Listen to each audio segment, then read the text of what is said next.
Welcome to our channel. Today we how to set up a job-ready skills stack for tech roles using Pluralsight. Complete guide step by step clearly. Start by visiting the Pluralsight website. Create an account if you don't already have one. Once logged in, explore the home page to familiarize yourself with the platform.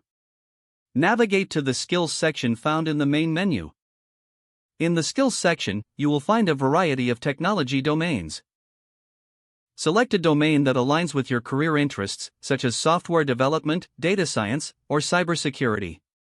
After choosing a domain, explore the different paths available.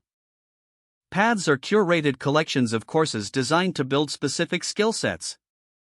Click on a path that resonates with your career goals.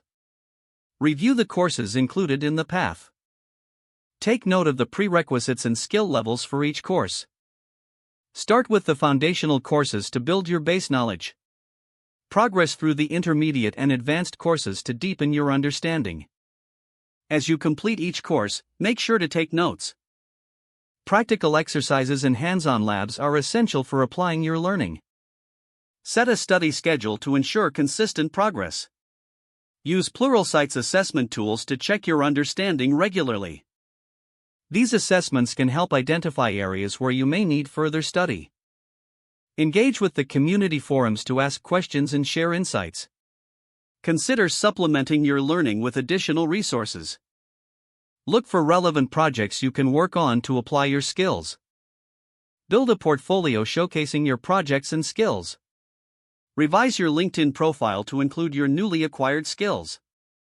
As you near completion of your learning path, consider obtaining a certification. Certifications can enhance your resume and improve job opportunities. Stay updated on industry trends through Pluralsight's blog and webinars. Networking can also be crucial. Connect with professionals in your desired field. Once you feel job ready, start applying for roles that match your skills. Don't forget to like this video and subscribe to our channel for more step-by-step tech guides.